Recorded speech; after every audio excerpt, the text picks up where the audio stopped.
I still remember the exact moment everything went black. Not just my screen.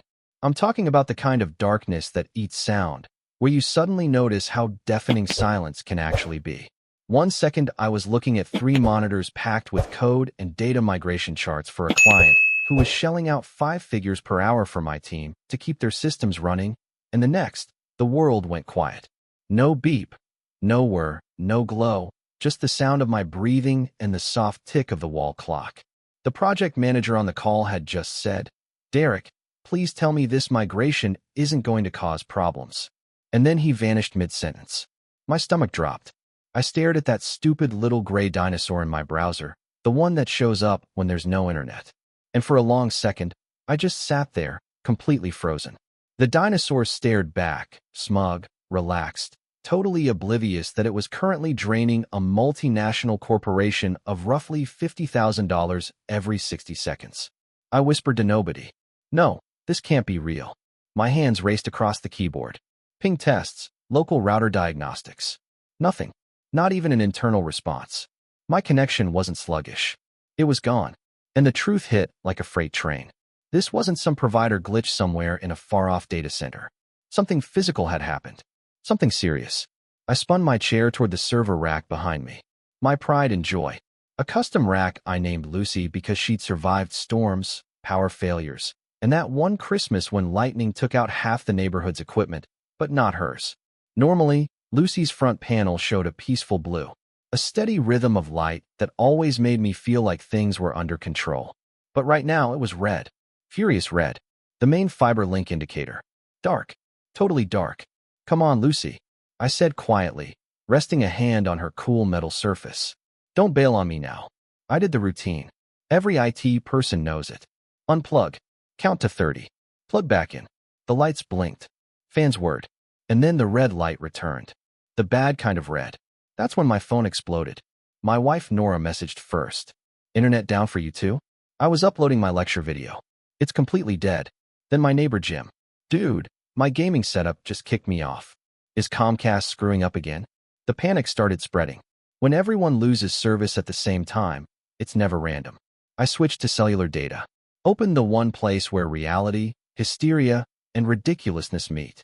Our neighborhood's Facebook group, Lakewood Estates, a wonderland of beige homes, overwatered lawns, and people who post more about their hedges than their children. The group was exploding. Is anyone else's Wi-Fi dead? My toddler can't watch Cocomelon. He's losing his mind. My smart fridge just ordered 50 gallons of milk. And right in the thick of that madness was a calm, patronizing post from our HOA President, Margaret Lane. A picture of her flawless roses with a caption that said, "Dear residents, please direct all service complaints to your providers. This group is for official HOA business only. Also, George, your trash cans are still visible from the street. Citation sent. Have a wonderful day." I looked at that post, and something snapped in my brain. Margaret, the same woman who fined me last spring because my trash can was the wrong shade of gray instead of black. The same one who had a meltdown when the fiber company planted little orange flags in the easement beside her property. Her precious azaleas. She'd been griping for weeks about those hideous orange markers. My gut twisted. No way. No, she couldn't have. I threw on my sneakers, grabbed my phone, and headed outside. The quiet was unsettling. Usually, Lakewood sounded like a symphony of leaf blowers, barking dogs, and distant lawn mowers. But that day, it was silent. A cul-de-sac full of bewildered suburban people standing in their driveways with phones held up like they were searching for signals from outer space. At the end of the block stood the small brick building that worked as our local police substation. Usually its sign displayed friendly reminders about speeding or community events. Today it was pitch black. No electricity, no lights. That's when my hunch became certainty. If the police station's dark too, this isn't just streaming services going down. I traced the row of orange utility flags that marked the buried fiber cable. They ran directly along Margaret's property line, right where she planted her prized roses. And then I spotted it, a slash in the ground, 3 feet long.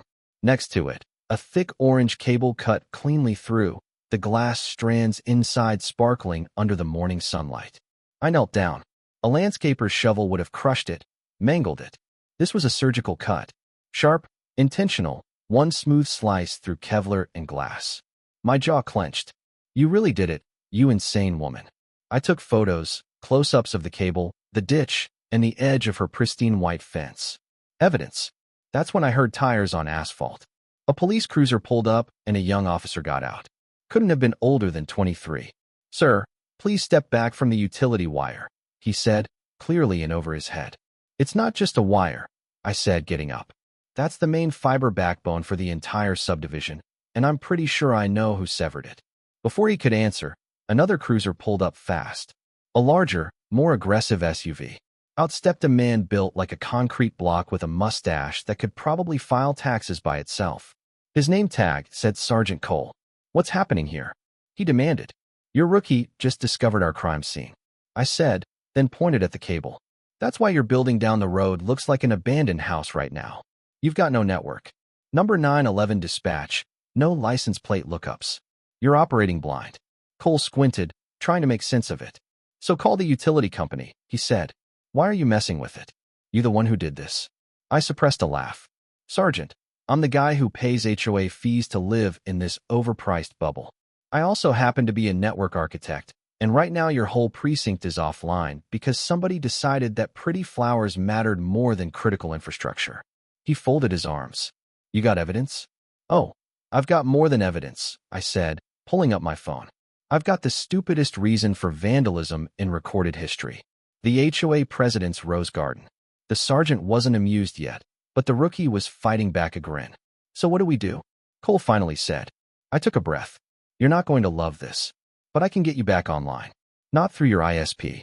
They'll need 3 business days and a miracle. I mean right now. I can reroute your systems through a federal emergency network. He scowled. And how?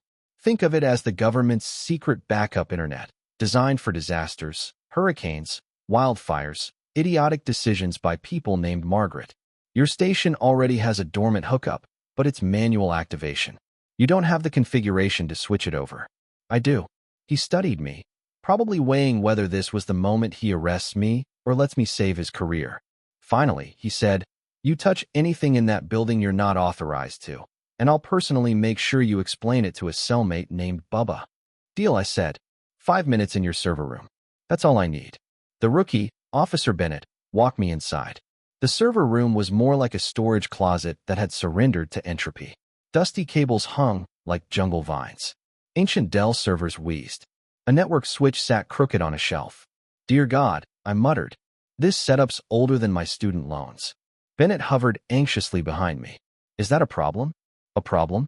It's a disaster waiting to happen, I said, pulling out my laptop. I located the main switch, still warm, still getting power, but the fiber port was dead. Above it was a single red-capped port labeled COG Link, DHS. I popped the cap off, blew on it like an old Nintendo cartridge, and connected the cable I'd traced from the wall. Nothing yet. It needed manual activation. All right, I whispered, cracking my knuckles. Let's bring this thing to life. I tethered my phone's 5G to my laptop and launched a secure shell window. To Bennett, it probably looked like witchcraft. What are you doing? He asked. Making a phone call, I said, typing commands that glowed green against black. gw.dhs.gov, 2200. The prompt requested a password. I typed a long, absurd passphrase, then inserted a tiny USB key into my laptop, a hardware token I hadn't touched in years.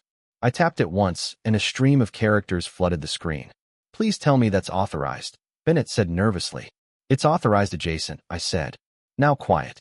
I jumped through authentication servers in Virginia, then Colorado. Each connection slower than the one before. Finally, I reached the command interface. I typed, enable configure terminal interface GI1/48. Description emergency failover Lakewood PD, no shutdown. IP address DHCP exit. Now we wait, I said. Propagation delay. A technical way of saying it takes a minute for the satellites to register us. Outside the closet, I heard Sergeant Cole pacing. Anything yet, tech guy? Patience, Sergeant. Excellence takes about 4 minutes. 2 minutes. Nothing. 3 minutes. Still nothing. My heart beat in rhythm with the dead amber light on the switch. And then at 3 minutes and 58 seconds, the light switched to green. Solid, beautiful green. Come on, sweetheart, I whispered. And like falling dominoes, every other light on the rack blinked to life. The sound of fans spinning up, systems rebooting, data flowing back. We walked out of the closet just as the whole building came back online. Monitors lighting up, printers churning out papers, radios crackling. Officers celebrated. Cole just looked at me, half irritated, half amazed. "You actually pulled it off," he muttered. "Yep," I said, shutting my laptop with a snap. "Just redirected your police station through a billion-dollar federal backup network designed for national emergencies. So, maybe skip streaming during lunch." An hour later, a beat-up pickup truck appeared outside. Masons trenching and repair painted on the door. A large guy climbed out, belly first, carrying a coffee the size of his head.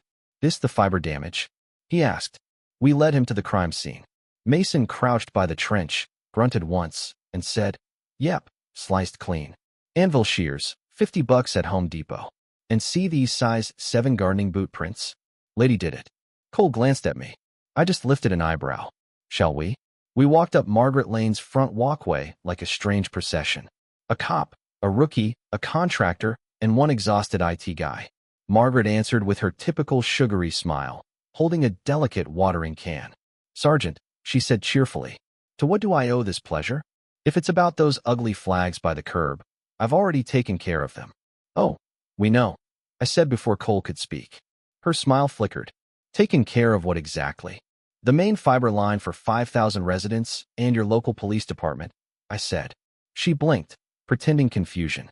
"Oh, don't be so dramatic. It was an eyesore. And per bylaw 17, section C, paragraph 4, the HOA has the authority to—" Cole interrupted her. "Ma'am, what you did isn't an HOA matter. It's a federal offense. Intentional destruction of critical infrastructure." Her face drained of color. The watering can fell from her hand. "A federal what? That's absurd.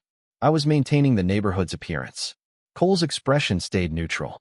"Margaret Lane, you're under arrest under U.S. Code Title 18, Section 1362. He pulled out handcuffs. The look on her face, pure shock melting into fury, was something I'll treasure forever. "You can't do this. I'm the president. I am the HOA. "Not anymore," I said under my breath. Half the neighborhood was watching from behind blinds, some openly recording. It felt like a season finale. By the following morning, ISP technicians were on location, carefully splicing the delicate glass fibers back together under magnification. I sat in my office, enjoying the hum of Lucy's fans, the rhythmic pulse of green lights, and the sweet low ping of connectivity. I was back online. Odal International lost a few million in downtime, but compared to the satisfaction of seeing Margaret's mugshot in the local newspaper, absolutely priceless. Nora called during lunch. "So let me understand this correctly," she said. "You illegally accessed a government network, repaired a police station, and got the HOA president arrested for sabotage." "In that sequence," I said. She sighed. "You realize you're probably on a watch list now, right?" Before I could respond, my other line rang. "The police department." I switched over. "Hey, Derek. It's Bennett," the rookie said. "Just wanted to thank you.